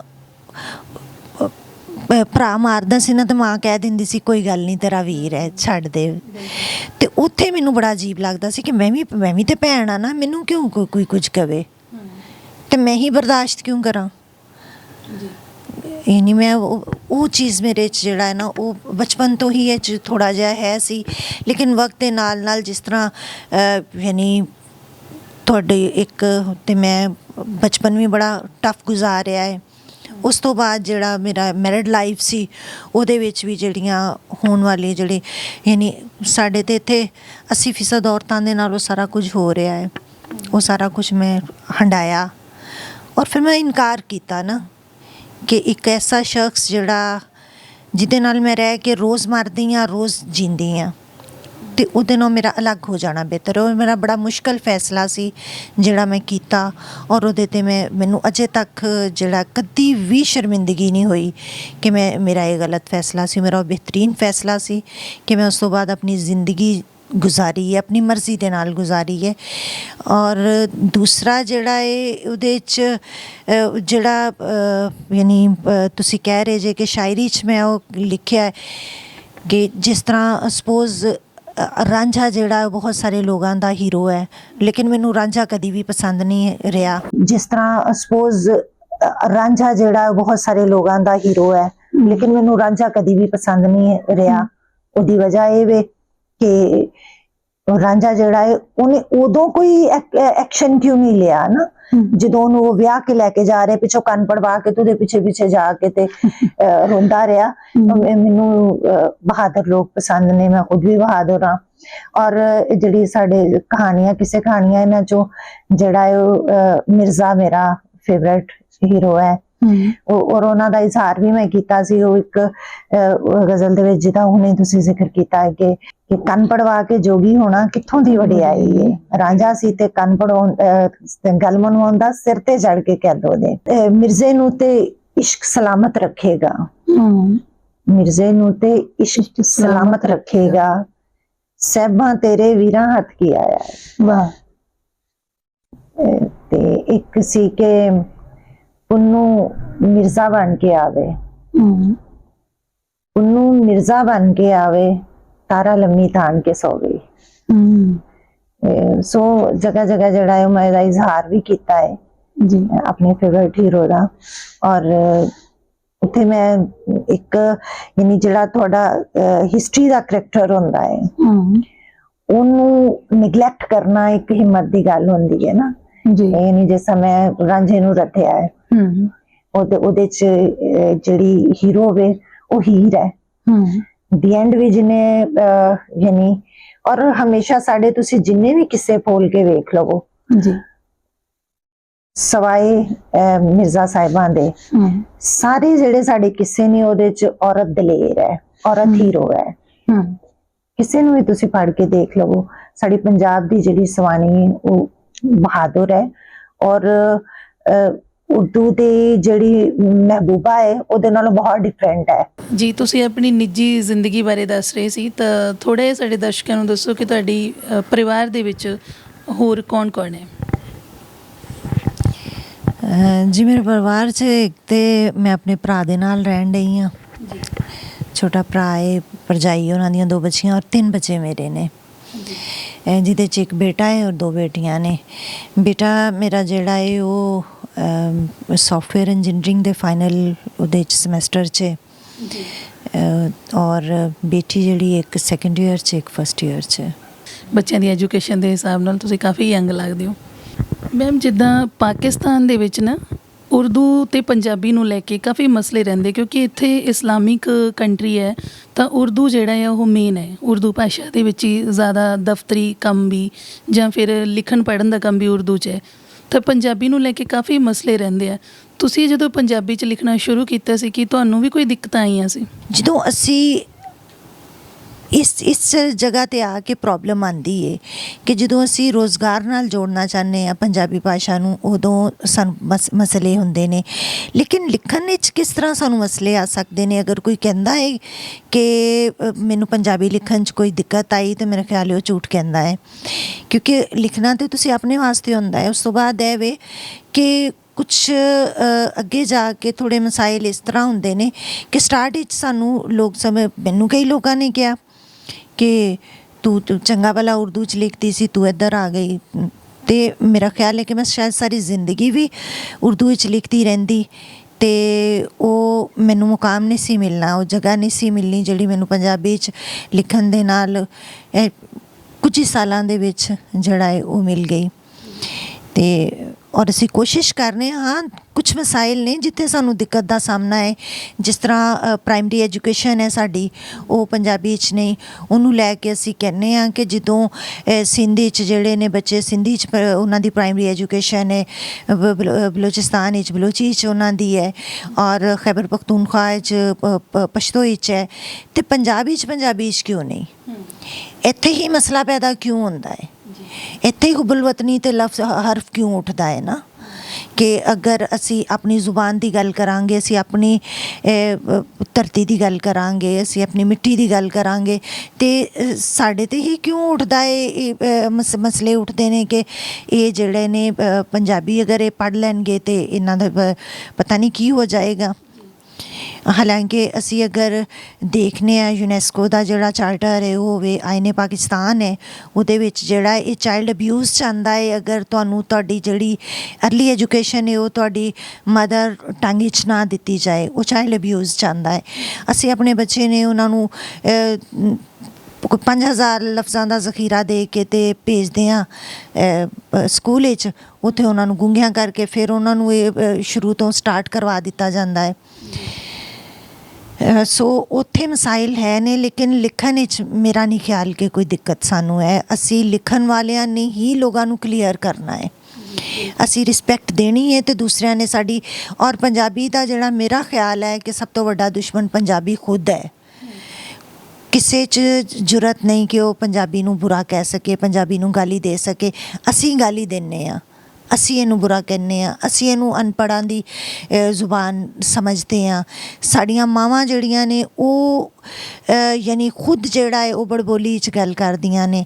ਔਰ ਸਕੂਲ ਜਾਣ ਤੋਂ ਬਾਅਦ ਜਦੋਂ 6 ਮਹੀਨੇ ਦੇ ਬਾਅਦ ਬੱਚਾ ਜਿਹੜਾ ਹੈ ਅਗਰ ਉਹ ਪੰਜਾਬੀ ਬੋਲਦਾ ਹੈ ਤਾਂ ਉਹ ਸਕੂਲ ਜਾ ਕੇ ਬਾਕਾਇਦਾ ਸ਼ਿਕਾਇਤ ਲਾਉਂਦੀਆਂ ਨੇ ਕਿ ਤੁਸੀਂ ਕੀ ਪੜ੍ਹਾ ਰਹੇ ਹੋ, ਬੱਚਾ ਤਾਂ ਅਜੇ ਵੀ ਪੰਜਾਬੀ ਬੋਲ ਰਿਹਾ ਹੈ। ਯਾਨੀ ਮਸਲੇ ਜਿਹੜੇ ਨੇ ਉਹ ਇੱਥੇ ਨੇ। ਔਰ ਅਸੀਂ ਲਿਖ ਕੇ ਮੈਂ ਔਰ ਅਲਹਮਦੁਲਿਲਾ ਮੇਰਾ ਖਿਆਲ ਹੈ ਕਿ ਅਸੀਂ ਹੁਣ ਜਿਹੜੀ ਸਾਰੀ ਇੱਕ ਲਹਿਰ ਚੱਲ ਰਹੀ ਹੈ ਪੰਜਾਬੀ ਦੀ, ਉਹਦੇ ਨਾਲ ਬਹੁਤ ਜ਼ਿਆਦਾ ਯੂਨੀਵਰਸਿਟੀਜ਼ ਦੇ ਕਾਲਜਿਸ ਦੇ ਪੜ੍ਹੇ ਲਿਖੇ ਜਿਹੜੇ ਬੱਚੇ ਨੇ ਉਹ ਸਾਡੇ ਨਾਲ ਜੁੜ ਰਹੇ ਨੇ। ਉਹਨਾਂ ਦੇ ਜੁੜਨ ਦੇ ਨਾਲ ਜਿਹੜਾ ਇਹ ਇੱਕ ਅਸੀਂ ਰੋਸ਼ਨ ਕੱਲ੍ਹ ਦੇਖ ਰਹੇ ਹਾਂ ਔਰ ਇੱਕ ਉਮੀਦ ਹੈ ਕਿਉਂਕਿ ਸਾਡਾ ਫਿਊਚਰ ਨੇ ਨਾ। ਵਰਨਾ ਅਸੀਂ ਜਿੰਨੀ ਕੋਸ਼ਿਸ਼ ਕੀਤੀ ਹੈ ਨਾ ਇਹਨੂੰ ਖ਼ਤਮ ਕਰਨ ਦੀ, ਉਹ ਉਹਦੇ ਤੋਂ ਬਾਗੀ ਹੋ ਰਹੇ ਨੇ। ਯਾਨੀ ਬੱਚੇ ਜਿਹੜੇ ਨੇ ਉਹ ਸਾਡੇ ਹੁਣ ਯੂਨੀਵਰਸਿਟੀਜ਼ 'ਚ ਕਾਲਜਿਸ 'ਚ ਉਹ ਪੰਜਾਬੀ ਬੋਲ ਰਹੇ ਨੇ। ਪੰਜਾਬੀ ਆਹਿਸਤਾ ਆਹਿਸਤਾ ਮੇਰਾ ਖਿਆਲ ਹੈ ਕਿ ਜਦੋਂ ਅਸੀਂ ਉਹਨੂੰ ਪ੍ਰਾਇਮਰੀ ਐਜੂਕੇਸ਼ਨ ਵਿੱਚ ਇਹਨੂੰ ਸ਼ਾਮਲ ਕਰਾਂਗੇ ਜਾਂ ਪੰਜਾਬੀ ਐਜੂਕੇਸ਼ਨ ਜਿਹੜੀ ਉਹ ਪੰਜਾਬੀ 'ਚ ਦੇਵਾਂਗੇ ਅਤੇ ਮੇਰਾ ਖਿਆਲ ਹੈ ਕਿ ਇਸ ਤੋਂ ਜਲਦੀ ਕੋਈ ਕੁਝ ਸਿੱਖ ਹੀ ਨਹੀਂ ਸਕਦਾ ਜਿੰਨਾ ਤੁਸੀਂ ਆਪਣੀ ਮਾਂ ਬੋਲੀ 'ਚ ਸਿੱਖ ਸਕਦੇ ਹੋ। ਜੀ ਮੈਮ, ਜਿੱਦਾਂ ਤੁਸੀਂ ਗੱਲ ਕੀਤੀ ਕਿ ਮੈਂ ਪੰਜਾਬੀ ਦੇ ਤੁਸੀਂ ਇੱਥੇ ਝੰਡਾ ਬਰਦਾਰ ਹੋ ਔਰ ਵਧੀਆ ਗੱਲ ਹੈ ਕਿ ਤੁਸੀਂ ਪੰਜਾਬੀ 'ਚ ਲਿਖਦੇ ਹੋ। ਤੁਹਾਨੂੰ ਦਿਲੀ ਸਕੂਨ ਕਿਹੜੀ ਭਾਸ਼ਾ 'ਚ ਲਿਖ ਕੇ ਮਿਲਦਾ, ਉਰਦੂ 'ਚ ਜਾਂ ਫਿਰ ਪੰਜਾਬੀ 'ਚ? ਕਿ ਜਿਹੜੀ ਗੱਲ ਮੈਂ ਪੰਜਾਬੀ 'ਚ ਕਰ ਸਕਦੀ ਹਾਂ ਮੇਰਾ ਨਹੀਂ ਖਿਆਲ ਕਿ ਮੈਂ ਕਿਸੇ ਹੋਰ ਜ਼ੁਬਾਨ 'ਚ ਕਰ ਸਕਦੀ ਹਾਂ। ਕਿ ਸਾਡਾ ਜਿਹੜਾ ਉਰਦੂ ਦਾ ਹੈ ਉਹਦੇ 'ਚ ਇਹ ਵੇ ਕਿ ਇਹ ਬੜੀ ਯਾਨੀ ਜਿਸ ਤਰ੍ਹਾਂ ਉਹ ਦਰਬਾਰੀ ਜ਼ੁਬਾਨ ਕਹਿ ਲਵੋ ਕਿ ਜਿਸ ਤਰ੍ਹਾਂ ਉਹਦੇ 'ਚ ਅਦਬ ਆਦਾਬ ਦਾ ਬੜਾ ਖਿਆਲ ਰੱਖਿਆ ਜਾਂਦਾ ਹੈ ਔਰ ਉਹ ਆਰਟੀਫਿਸ਼ਲ ਹੈ। ਅਦਬ ਆਦਾਬ ਮੇਰੇ ਖਿਆਲ ਵਿੱਚ ਹਮੇਸ਼ਾ ਆਰਟੀਫਿਸ਼ਲ ਹੁੰਦੇ ਨੇ। ਸੱਚ ਜਿਹੜਾ ਹੈ ਉਹ ਤੁਹਾਡੀ ਮਾਂ ਬੋਲੀ ਹੀ ਕਿਹਾ ਜਾ ਸਕਦਾ ਹੈ। ਹਾਂ, ਜਿਨ੍ਹਾਂ ਦੀ ਉਰਦੂ ਮਾਂ ਬੋਲੀ ਹੈ ਉਹ ਲਿਖਣ ਉਰਦੂ ਵਿੱਚ। ਅਸੀਂ ਤਾਂ ਸਾਰੀਆਂ ਜ਼ੁਬਾਨਾਂ ਦਾ ਇਹਤਰਾਮ ਕਰਦੇ ਹਾਂ, ਉਹਨਾਂ ਨੂੰ ਆਦਰ ਦਿੰਦੇ ਹਾਂ ਅਤੇ ਉਹ ਲਿਖਣ ਜਿਨ੍ਹਾਂ ਦੀ ਮਾਂ ਬੋਲੀ ਹੈ। ਜਿਨ੍ਹਾਂ ਦੀ ਮਾਂ ਬੋਲੀ ਨਹੀਂ ਉਹ ਤਾਂ ਫਿਰ ਆਪਣੇ ਖਿਆਲਾਤ ਨੂੰ ਟਰਾਂਸਲੇਟ ਕਰਕੇ ਡੈਡ ਕਰਨਗੇ, ਮੇਰਾ ਖਿਆਲ ਹੈ। ਮੈਮ, ਜਿੱਦਾਂ ਤੁਹਾਡਾ ਨਾਮ ਹੈ ਤਾਹਿਰਾ ਸਰਾਂ, ਤਾਂ ਮੈਂ ਚਾਹੁੰਦੀ ਕਿ ਤੁਸੀਂ ਦਰਸ਼ਕਾਂ ਨੂੰ ਤਾਹਿਰਾ ਦਾ ਮਤਲਬ ਦੱਸੋ। ਜੀ ਇਹ ਅਰਬੀ ਲਫ਼ਜ਼ ਹੈ, ਇਹਦਾ ਪਾਕ ਜਾਂ ਪਾਕ ਦਾਮਨ ਕੁਛ ਇਸ ਤਰ੍ਹਾਂ ਦਾ ਬਣਦਾ। ਔਰ ਸਰਾ ਜਿਹੜਾ ਇਹ ਮੇਰੀ ਗੋਤ ਹੈ, ਕਿਉਂਕਿ ਮੈਂ ਜੱਟ ਫੈਮਿਲੀ ਨਾਲ ਮੇਰਾ ਤਾਲੁਕ ਹੈ ਅਤੇ ਸਾਡੀ ਸਬ ਕਾਸਟ ਹੈ ਸਰਾ। ਤੁਹਾਡੀ ਜਿਹੜੀ ਫੈਮਿਲੀ ਹੈ ਉਹ ਇੱਧਰ ਦੀ ਹੋਈ ਹੈ ਜਾਂ ਤੁਸੀਂ ਪੰਜਾਬ ਚੜ੍ਹਦੇ 'ਚੋਂ? ਜਿਹੜੇ ਮੇਰੇ ਨਾਨਕੇ ਨੇ ਉਹ ਮਹਾਜਰ ਨੇ, ਉਹ ਪਟਿਆਲਾ ਤੋਂ ਆਏ ਸਨ ਅਤੇ ਬਾਕੀ ਜਿਹੜੇ ਮੇਰੇ ਦਾਦਕੇ ਨੇ ਉਹ ਇੱਥੋਂ ਦੇ ਵਸਨੀਕ ਨੇ, ਵਸਿੰਦੇ ਅਸੀਂ ਇੱਥੋਂ ਦੇ ਹੀ ਹਾਂ। ਹਾਂਜੀ, ਅਸੀਂ ਮਹਾਜਰ ਨਹੀਂ ਹੈ। ਮਹਾਜਰ ਨਾਨਕੇ ਮੇਰੇ ਮਹਾਜਰ ਨੇ, ਦਾਦਕੇ ਨੇ। ਤੁਸੀਂ ਥੋੜ੍ਹਾ ਜਿਹਾ ਸਾਡੇ ਦਰਸ਼ਕਾਂ ਨੂੰ ਆਪਣੇ ਬਾਰੇ ਜ਼ਰੂਰ ਦੱਸੋ ਕਿ ਤੁਹਾਡਾ ਜਿਹੜਾ ਜਨਮ ਹੈ ਉਹ ਕਿੱਥੇ ਹੋਇਆ ਤੁਹਾਡਾ ਜਨਮ, ਅਤੇ ਤੁਹਾਡੀ ਜਿਹੜੀ ਤਾਲੀਮ ਹੈ ਉਹ ਕਿੱਥੋਂ ਤੱਕ ਹੈ? ਜੀ ਮੈਂ ਸ਼ਖੂਪੁਰਾ ਦੀ ਤਹਿਸੀਲ ਹੈ ਮੰਡੀ ਢਾਬਾ ਸਿੰਘ, ਉਹ ਉੱਥੇ ਮੇਰਾ ਜਨਮ ਹੋਇਆ। ਉੱਥੇ ਹੀ ਜਿਹੜਾ ਹਾਈ ਸੈਕੰਡਰੀ ਸਕੂਲ ਤੱਕ ਜਿਹੜਾ ਹੈ ਯਾਨੀ ਇੰਟਰਮੀਡੀਏਟ ਤੱਕ ਮੈਂ ਉੱਥੇ ਆਪਣੀ ਤਾਲੀਮ ਜਿਹੜੀ ਉਹ ਕੀਤੀ। ਉਸ ਤੋਂ ਬਾਅਦ ਚੂੰਕਿ ਅਰਲੀ ਏਜ ਵਿੱਚ ਹੀ ਮੇਰੀ ਮਦਰ ਦੀ ਡੈਥ ਹੋ ਗਈ ਸੀ ਔਰ ਮੈਂ ਆਪਣੇ ਭੈਣਾਂ 'ਚੋਂ ਵੱਡੀ ਮੈਂ ਸੀ, घर ਦੀ ਜ਼ਿੰਮੇਵਾਰੀ ਵੀ ਸੀ। ਸੋ ਦੂਸਰੇ ਸ਼ਹਿਰ ਵਿੱਚ ਜਾ ਕੇ ਜਿਹੜਾ ਐਜੂਕੇਸ਼ਨ ਹਾਸਲ ਕਰਨਾ ਉਹ ਮੇਰੇ ਲਈ ਮੁਸ਼ਕਿਲ ਸੀ। ਸੋ ਉਸ ਤੋਂ ਬਾਅਦ ਹੈ ਕਿ ਮੈਂ ਆਪਣੀ ਘਰਦਾਰੀ ਵੀ ਕੀਤੀ ਔਰ ਆਪਣੀ ਜਿਹੜੀ ਐਜੂਕੇਸ਼ਨ ਹੈ ਉਹ ਵੀ ਪ੍ਰਾਈਵੇਟਲੀ ਜਿਹੜੀ ਹੈ ਉਹ ਕੰਪਲੀਟ ਕੀਤੀ। ਜਿਹੜਾ ਸਾਹਿਤਿਕ ਮਸਲਿਆਂ ਤੋਂ ਬਿਨਾ ਹੋਰ ਵੀ ਕੋਈ ਕੰਮ ਕਰਦੇ ਹੋ, ਜਿੱਦਾਂ ਕੋਈ ਜੌਬ ਜਾਂ ਕੁਝ ਹੋਰ ਨੌਕਰੀ ਪੇਸ਼ਾ? ਜੀ ਮੈਂ ਗਵਰਨਮੈਂਟ ਟੈਕਨੀਕਲ ਕਾਲਜ ਦੇ ਵਿੱਚ ਜਿਹੜਾ ਹੈ ਉਹ ਐਜ਼ ਅ ਟ੍ਰੇਡ ਇੰਸਟਰਕਟਰ ਕੰਮ ਕਰ ਰਹੀ ਹਾਂ। ਔਰ ਉਸ ਤੋਂ ਇਲਾਵਾ ਮੈਂ ਇੱਕ ਵੈਲਫੇਅਰ ਆਰਗੇਨਾਈਜੇਸ਼ਨ ਬਣਾਈ ਹੈ ਜਿਹੜੀ ਵਿਮਨ ਐਮਪਾਵਰਮੈਂਟ ਵਾਸਤੇ ਕੰਮ ਕਰਦੀ ਹੈ। ਔਰ ਉਸ ਤੋਂ ਇਲਾਵਾ ਜਿਹੜੀ ਇਹੀ ਲਿਟਰੇਰੀ ਜਿਹੜੀਆਂ ਮੇਰੀ ਐਕਟੀਵਿਟੀਜ਼ ਨੇ ਉਹ ਚੱਲਦੀਆਂ ਨੇ। ਸੋ ਹਾਂਜੀ ਮੈਮ, ਇਹਦੇ ਬਾਰੇ ਵੀ ਮੈਨੂੰ ਦੱਸੋ ਕਿ ਤੁਸੀਂ ਪਹਿਲੀ ਦਫਾ ਲਿਖਣਾ ਕਦੋਂ ਸ਼ੁਰੂ ਕੀਤਾ ਸੀ? ਇਹ ਲਿਖਣ ਦਾ ਸਿਲਸਿਲਾ ਤੁਹਾਡੀ ਜ਼ਿੰਦਗੀ ਦੇ ਵਿੱਚ ਕਦੋਂ ਤੋਂ ਸ਼ੁਰੂ ਹੋਇਆ? ਲਿਖਣ ਦਾ ਸਿਲਸਿਲਾ ਮੈਂ ਦੱਸਿਆ ਕਿ ਮੈਂ ਬਹੁਤ ਹੀ ਅਰਲੀ ਏਜ ਵਿੱਚ ਹੀ ਲਿਖਣਾ ਸ਼ੁਰੂ ਕਰ ਦਿੱਤਾ ਸੀ। ਅਤੇ ਮੈਨੂੰ ਕੁਛ ਯਾਨੀ ਛੋਟੀਆਂ ਜਿਹੜੀਆਂ ਨਜ਼ਮਾਂ ਸਨ, ਜਿਸ ਤਰ੍ਹਾਂ ਇੱਕ ਮੈਂ ਅੱਗੇ ਵੀ ਇੱਕ ਇੰਟਰਵਿਊ 'ਚ ਇਹ ਦੱਸਿਆ ਹੈ, ਕਿਉਂਕਿ ਉਹ ਇਹ ਬੜੇ ਰਵਾਇਤੀ ਜਿਹੇ ਸਵਾਲ ਨੇ ਨਾ, ਫਿਰ ਜਿਹੜੇ ਰਿਪੀਟ ਹੁੰਦੇ ਨੇ। ਅਤੇ ਉਹਦੇ 'ਚ ਮੈਂ ਦੱਸਿਆ ਸੀ ਕਿ ਜਿਸ ਤਰ੍ਹਾਂ ਦੋ ਚਸ਼ਮੀ ਹੈ ਸਾਡੇ ਉਹਦੇ 'ਚ, ਉਹ ਮੈਨੂੰ ਬੜਾ ਅਟਰੈਕਟ ਕਰਦੀ ਹੁੰਦੀ ਸੀ। ਉਹ ਮੈਨੂੰ ਲੱਗਦਾ ਹੁੰਦਾ ਸੀ ਕਿ ਇਹ ਦੋ ਅੱਖਾਂ ਨੇ, ਇਹ ਦੋ ਅੱਖਾਂ ਦੇ ਨਾਲ ਮੈਨੂੰ ਦੇਖ ਰਹੀ ਹੈ। ਅਤੇ ਮੈਂ ਉਹਦੇ ਉੱਪਰ ਐਨਕ ਬਣਾ ਕੇ ਲਗਾਉਂਦੀ ਹੁੰਦੀ ਸੀ, ਇਹ ਬਣਾ ਕੇ ਨਾ, ਅਤੇ ਉਹਦੇ 'ਤੇ ਕਿ ਦੋ ਚਸ਼ਮੀ ਹੈ ਵੇ, ਉਹਦੇ 'ਤੇ ਐਨਕ ਬਣਾ ਕੇ ਕੱਟ ਕੇ ਉਹਦੇ ਉੱਪਰ ਲਗਾਉਂਦੀ ਸੀ। ਉਹਦੇ 'ਤੇ ਮੈਂ ਜਿਹੜੀ ਨਜ਼ਮ ਲਿਖੀ ਸੀ ਕਿ ਇਹ ਕਹਾਂ ਸੇ ਆਇਆ ਹੈ ਜਿਸਨੇ ਚਸ਼ਮਾ ਲਗਾਇਆ ਹੈ। ਕੁਛ ਇਸ ਤਰ੍ਹਾਂ ਦੀਆਂ ਜਿਹੜੀਆਂ ਬਚਪਨ 'ਚ ਹੀ ਯਾਨੀ ਮੈਂ ਲਿਖਦੀ ਹੁੰਦੀ ਸੀ। ਸੋ ਉਦੋਂ ਦਾ ਇਹ ਸਫ਼ਰ ਚੱਲਿਆ, ਫਿਰ ਆਹਿਸਤਾ ਅੱਗੇ ਵੱਧਦਾ ਰਿਹਾ। ਲੇਕਿਨ ਮੇਰਾ ਅਜੇ ਤੱਕ ਜਿਹੜਾ ਉਰਦੂ ਦੀ ਕੋਈ ਕਿਤਾਬ ਜਿਹੜੀ ਹੈ ਉਹ ਪਬਲਿਸ਼ ਨਹੀਂ ਹੋਈ, ਅਤੇ ਪੰਜਾਬੀ 'ਚ ਹੀ ਜਿਹੜਾ ਮੇਰਾ ਕੰਮ ਹੈ ਉਹੀ ਹੈ। ਅੱਛਾ ਮੈਮ, ਉਰਦੂ ਦੇ ਵਿੱਚ ਜਿਵੇਂ ਤੁਸੀਂ ਦੱਸਿਆ ਕਿ ਕੋਈ ਵੀ ਕਿਤਾਬ ਤੁਹਾਡੀ ਪਬਲਿਸ਼ ਨਹੀਂ ਹੋਈ, ਤਾਂ ਪੰਜਾਬੀ ਦੇ ਵਿੱਚ ਕਿੰਨੀਆਂ ਕੀ ਕਿਤਾਬਾਂ ਅਤੇ ਕਿੰਨੀਆਂ ਰਚਨਾਵਾਂ ਤੁਹਾਡੀਆਂ ਪਬਲਿਸ਼ ਹੋ ਚੁੱਕੀਆਂ ਨੇ? ਉਹ ਸਾਡੇ ਦਰਸ਼ਕਾਂ ਨੂੰ ਜ਼ਰੂਰ ਦੱਸੋ ਜੀ। ਉਹਦੇ 'ਚ ਕਿ ਜਿਹੜੀ ਮੇਰੀ ਪਹਿਲੀ ਕਿਤਾਬ ਸੀ ਉਹ ਆਈ ਸੀ ਬੁੱਲ੍ਹ ਦੀ ਮਿੱਟੀ, ਜਿਹੜੀ ਇੱਕ ਰਿਸਰਚ ਵਰਕ ਸੀ ਔਰ ਚੋਣ ਸੀ। ਉਸ ਤੋਂ ਬਾਅਦ ਜਿਹੜੀ ਮੇਰੀ ਆਪਣੀ ਕਿਤਾਬ ਜਿਹੜੀ ਸ਼ਾਇਰੀ ਦੀ ਕਿਤਾਬ ਆਈ ਹੈ ਬਾਕਾਇਦਾ, ਉਹ ਸ਼ੀਸ਼ਾ ਸੀ, ਜਿਹੜੀ ਉੱਧਰੋਂ ਵੀ 2 ਐਡੀਸ਼ਨ ਛਪ ਚੁੱਕੇ ਨੇ, ਚੜ੍ਹਦੇ ਪੰਜਾਬ 'ਚੋਂ ਵੀ। ਅਤੇ ਸ਼ੀਸ਼ਾ ਜਿਹੜੀ ਹੈ ਉਸ ਤੋਂ ਬਾਅਦ ਹੁਣ ਨਵੀਂ ਕਿਤਾਬ 'ਤੇ ਕੰਮ ਹੋ ਰਿਹਾ ਹੈ। ਹੋਪਫੁਲੀ ਜਿਹੜਾ ਨੈਕਸਟ ਈਅਰ ਨਵੀਂ ਕਿਤਾਬ ਆਏਗੀ। ਔਰ ਉਸ ਤੋਂ ਇਲਾਵਾ ਨਾਵਲ ਲਿਖ ਰਹੀ ਹਾਂ, ਮੈਂ ਨਾਵਲ 'ਤੇ ਕੰਮ ਕਰ ਰਹੀ ਹਾਂ, ਪੰਜਾਬੀ ਨਾਵਲ 'ਤੇ। ਤੁਹਾਡੀ ਫੇਵਰੇਟ ਜਿਹੜੀ ਤੁਹਾਡੀ ਮਨਪਸੰਦੀਦਾ ਵਿਧਾ ਉਹ ਕਿਹੜੀ ਹੈ? ਜਿੱਦਾਂ ਤੁਸੀਂ ਨਾਵਲ ਲਿਖ ਰਹੇ ਹੋ, ਕਵਿਤਾ 'ਤੇ ਵੀ ਹੱਥ ਅਜ਼ਮਾਉਂਦੇ ਹੋ, ਸ਼ਾਇਰੀ ਗਜ਼ਲਾਂ ਵੀ ਲਿਖਦੇ ਹੋ, ਤੁਹਾਡੀ ਫੇਵਰੇਟ ਜਿਹੜੀ ਵਿਧਾ ਹੈ, ਤੁਹਾਨੂੰ ਜਿਹੜੀ ਦਿਲ ਪਸੰਦ ਹੈ ਤੁਹਾਡੇ, ਉਹ ਤੁਹਾਨੂੰ ਕਿਹੜੀ ਲੱਗਦੀ ਹੈ?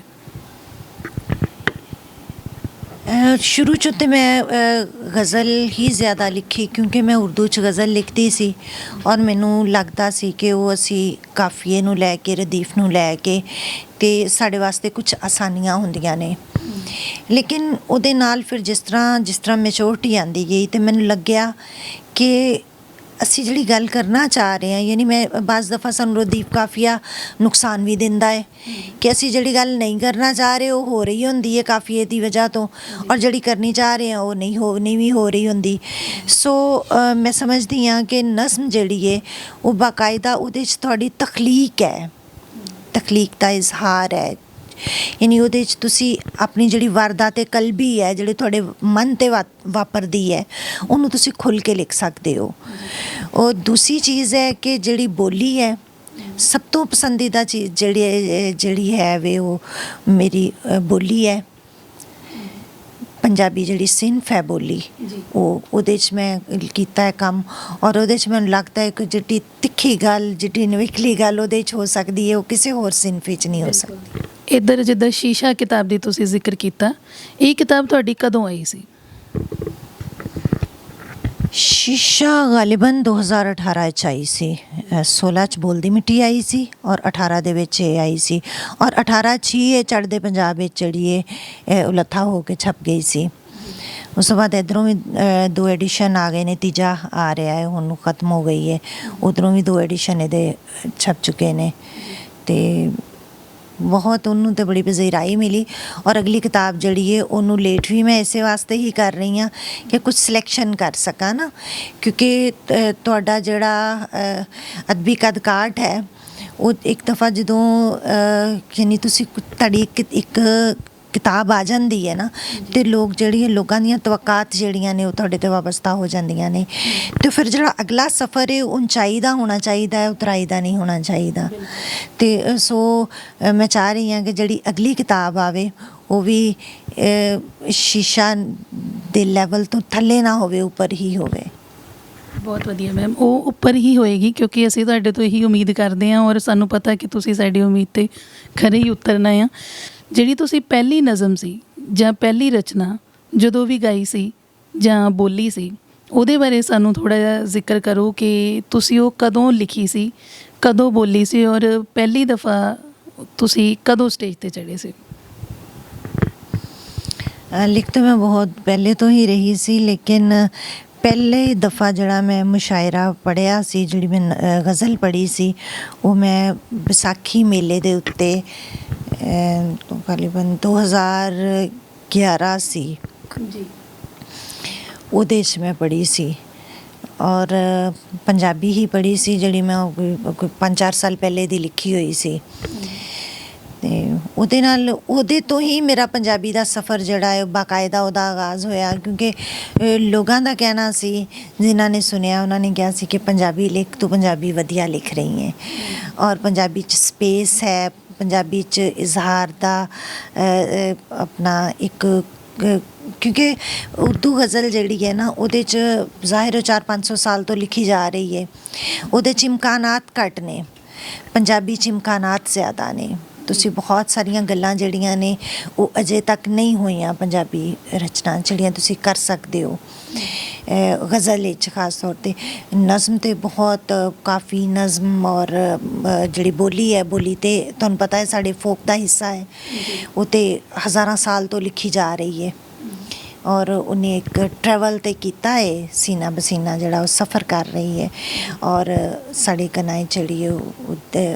ਔਰ ਮੈਂ ਖੁਦ ਵੀ ਦੇਖਿਆ ਹੈ ਔਰ ਮੈਂ ਖੁਦ ਵੀ ਕਹਿੰਦੀ ਹੁੰਦੀ ਸੀ ਕਿ ਜਿਸ ਤਰ੍ਹਾਂ ਕੋਈ ਵਿਆਹ ਸ਼ਾਦੀ ਉਹਦੇ 'ਤੇ ਅਸੀਂ ਆਪਣਾ ਢੋਲਕੀ ਵਜਾਉਂਦੇ ਹਾਂ, ਟੱਪੇ ਕਹਿੰਦੇ ਹਾਂ, ਫਿਲਬਦੀ ਟੱਪਾ ਕਹਿ ਦਿੱਤਾ ਸੀ, ਅਗਲੇ ਦਾ ਸੁਣ ਕੇ ਜਵਾਬਨ ਜਿਹੜਾ ਹੈ ਉਹ ਟੱਪਾ ਫੌਰੀ ਜਿਹੜਾ ਉਹ ਫਿਲਬਦੀ ਉਹਦੇ ਉੱਥੇ ਹੀ ਕਹਿ ਕੇ ਉੱਥੇ ਹੀ ਪੜ੍ਹ ਲਈਦਾ ਹੁੰਦਾ ਸੀ। ਇਸ ਤਰ੍ਹਾਂ ਕਿਉਂਕਿ ਬੋਲੀ ਇੱਕ ਐਸੀ ਸਿਨਫ ਹੈ ਜਿਹਦੇ 'ਚ ਜਿਹੜੇ ਮੱਝਾਂ ਚਾਰਨ ਵਾਲੇ ਛੇੜੂ ਨੇ ਜਾਂ ਸਾਡੀਆਂ ਜਿਹੜੀਆਂ ਸਵਾਣੀਆਂ ਨੇ ਉਹਨਾਂ ਦਾ ਹੱਥ ਹੈ ਇਹਦੇ 'ਚ ਜ਼ਿਆਦਾ, ਇਹਨਾਂ ਦਾ ਕੰਮ ਹੈ। ਯਾਨੀ ਫੋਕ 'ਚ ਜਿਹੜੀਆਂ ਬੋਲੀਆਂ ਸਾਡੇ ਤੱਕ ਪਹੁੰਚਦੀਆਂ ਨੇ ਅਕਸਰ ਔਰਤਾਂ ਦੀਆਂ ਲਿਖੀਆਂ ਨੇ, ਉਹ ਕਿੰਨੇ ਲਿਖੀਆਂ, ਕਿਸ ਤਰ੍ਹਾਂ ਉਹਦੇ 'ਚ ਬਿਹਤਰੀ ਆਉਂਦੀ ਗਈ। ਯਾਨੀ ਸਪੋਜ਼ ਮੈਂ ਕੁਝ ਸੁਣਨੀ ਆ, ਮੈਨੂੰ ਉਹਦੇ 'ਚ ਕੁਛ ਯਾਨੀ ਵਕਤ ਦੇ ਨਾਲ ਉਹ 'ਚ ਤਬਦੀਲੀ ਵੀ ਹੁੰਦੀ ਜਾਂਦੀ ਹੈ ਫੋਕ ਵਿੱਚ, ਔਰ ਉਹ ਬਿਹਤਰ ਸੂਰਤ ਵਿੱਚ ਸਾਡੇ ਸਾਹਮਣੇ ਵੀ ਆਉਂਦਾ ਰਹਿੰਦਾ ਹੈ। ਇਹ ਤਾਂ ਸੋ ਮੈਂ ਸਮਝਦੀ ਹਾਂ ਕਿ ਇੱਕ ਤਖਲੀਕ ਦਾ ਇੱਕ ਬਿਹਤਰੀਨ ਜ਼ਰੀਆ ਹੈ ਜੀ, ਇਹ ਜਿਹੜੀ ਸਾਡੀ ਬੋਲੀ ਟੱਪੇ ਮਾਈਏ ਜਿਹੜੇ ਸਾਡੇ ਕੋਲ ਆਉਂਦੇ ਨੇ। ਔਰ ਇਹਦੇ 'ਚ ਸਭ ਤੋਂ ਵੱਡੀ ਖੁਸ਼ੀ ਦੀ ਗੱਲ ਹੈ ਕਿ ਇਹ ਸਵਾਣੀਆਂ ਨੇ ਲਿਖੇ ਨੇ। ਬਿਲਕੁਲ ਜੀ ਮੈਮ, ਜਿੱਦਾਂ ਤੁਸੀਂ ਦੱਸ ਰਹੇ ਸੀ ਸ਼ੀਸ਼ਾ ਕਿਤਾਬ ਬਾਰੇ, ਉਸ ਕਿਤਾਬ ਦੇ ਵਿੱਚੋਂ ਤੁਹਾਡਾ ਆਪਣਾ ਦਿਲ ਪਸੰਦ ਸ਼ੇਅਰ ਜਾਂ ਕੋਈ ਰਚਨਾ ਕਿਹੜੀ ਹੈ, ਉਹ ਸਾਡੇ ਦਰਸ਼ਕਾਂ ਨੂੰ ਤੁਸੀਂ ਸੁਣਾਉਣੀ ਹੈ ਜੀ। ਉਹਦੇ 'ਚ ਮੈਨੂੰ ਤਾਂ ਸਭ ਤੋਂ ਜ਼ਿਆਦਾ ਬੋਲੀਆਂ ਪਸੰਦ ਨੇ। ਇੱਕ ਨਜ਼ਮ ਹੈ ਜੀ, ਨਜ਼ਮ ਜਿਹੜੀ ਹੈ ਉਹ ਨਸਰੀਨ ਅੰਜੁਮ ਭੱਟੀ ਹੋਰਾਂ ਦੀ ਵੇਲ, ਜਿਹੜੀ ਮੇਰੀ ਆਪਣੀ ਫੇਵਰੇਟ ਹੈ ਜੀ, ਕਿ ਬੇਬੇ ਨੀ ਉਹ ਕੌਣ ਸੀ ਜਿਹੜਾ ਤੇਰੀਆਂ ਅੰਦਰਾਂ ਨਾ ਮੰਜੀ ਹੁੰਦਾ ਰਿਹਾ, ਧਰਤੀ ਦੀ ਧੌਣ ਨੀਵੀਂ ਹੋਵੇ ਭਾਵੇਂ ਉੱਚੀ, ਬੇਹਕੀਕਤਾ ਅਸਮਾਨ ਇਹਦਾ ਕੁਝ ਨਹੀਂ ਵਿਗਾੜ ਸਕਦਾ, ਇਹਨੂੰ ਆਖਾਂ ਮੇਰੇ 'ਤੇ ਡਿੱਗ ਕੇ ਵਿਖਾਵੇ। ਬੇਬੇ ਨੀ ਬੱਚੇ ਖਾ ਕੇ ਵੀ ਸ਼ੇਰਾਂ ਦੇ ਮੂੰਹ ਧੋਤੇ ਹੀ ਨੇ, ਇਹਨਾਂ ਦੇ ਮੂੰਹ ਕੌਣ ਧੋਂਦਾ ਏ, ਕਾਲੇ ਪੈਰਾਂ ਵਾਲੇ ਚਿੱਟੇ ਨੰਗੇ ਜਾਨਵਰ, ਖੋਤੇ ਨਾ ਘੋੜੇ ਪਹਾੜੇ ਦੇ ਟੱਟੂ, ਪਰਾਤਾਂ ਢਾਲ ਕੇ ਤੋਪਾਂ ਬਣਾਉਣ ਵਾਲੇ ਹੁਣ ਸਾਡੀਆਂ ਕੌਲੀਆਂ ਖੋਹ ਕੇ ਨੋਟ ਛਾਪਣ ਵਾਲੀਆਂ ਮਸ਼ੀਨਾਂ 'ਤੇ ਬਣਾਉਂਦੇ ਨੇ। ਬੇਬੇ ਨੀ ਮੈਂ ਨੀਂਦਰ ਆਈ ਹੈ, ਪਰ ਮੈਂ ਸੁਪਨਿਆਂ ਤੋਂ ਡਰਦੀ ਸੌਂਦੀ ਨਹੀਂ। ਪਹਿਲੇ ਅਜੇ ਪੂਰੇ ਨਹੀਂ ਹੋਏ, ਉਤੋਂ ਨਵਿਆਂ ਨੇ ਘੇਰਾ ਘੱਤ ਲਿਆ ਹੈ। ਖਬਰੇ ਮੈਨੂੰ ਸੰਸਾਰ ਕਰੂ ਨੇ, ਪਰ ਮੈਂ ਹੁਣ ਅੱਖਾਂ ਬੰਦ ਨਹੀਂ ਕਰਨੀਆਂ। ਜਿੰਨਾ ਚਿਰ ਖੁੱਲੀਆਂ ਨੇ ਜਿਉਂਦੀ ਆ। ਬੇਬੇ ਨਹੀਂ, ਮੇਰੀ ਭੈਣ ਕਹਿੰਦੀ ਹੈ ਤੈਨੂੰ ਚਾਦਰ ਲੈਣ ਦਾ ਵੱਲ ਨਹੀਂ। ਹਰ ਸਾਹ ਲੈਂਦੀ ਸ਼ੈ ਨਾਲ ਮੇਰਾ ਸਾਹ ਦਾ ਰਿਸ਼ਤਾ ਹੈ। ਮੈਂ ਚਿੱਟੀ ਚਾਦਰ ਕੀ ਕਰਨੀ ਹੈ। ਬੇਬੇ ਨਹੀਂ, ਮੈਥੋਂ ਰੀਝਾਂ ਵੇਲ ਤਵੇ ਤੇ ਨਹੀਂ ਪਾ ਹੁੰਦੀਆਂ। ਮੈਂ ਵਿਚਾਰੀ ਨਹੀਂ ਬਣਨਾ, ਗੱਲ ਕਰਾਂਗੀ। ਮੇਰੇ ਤੋਂ ਮਿਰਚਾਂ ਵਾਰ ਮੈਂ ਬੋਲਣਾ ਸਿੱਖ ਲਿਆ ਹੈ। ਕੁਛ ਬੋਲੀਆਂ ਨੇ, ਕਿਉਂਕਿ ਮੈਂ ਦੱਸਿਆ ਨਾ ਕਿ ਮੇਰੀ ਫੇਵਰੇਟ ਸਿਨਫ ਜਿਹੜੀ ਉਹ ਬੋਲੀਆਂ ਹੈ, ਬੋਲੀ ਹੈ।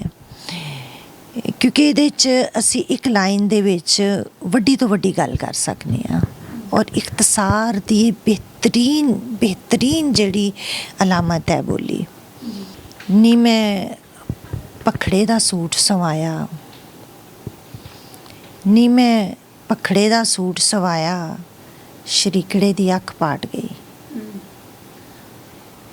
ਨੀ ਮੈਂ ਪਖੜੇ ਦਾ ਸੂਟ ਸਵਾਇਆ, ਸ਼ਰੀਕੜੇ ਦੀ ਅੱਖ ਪਾਟ ਗਈ।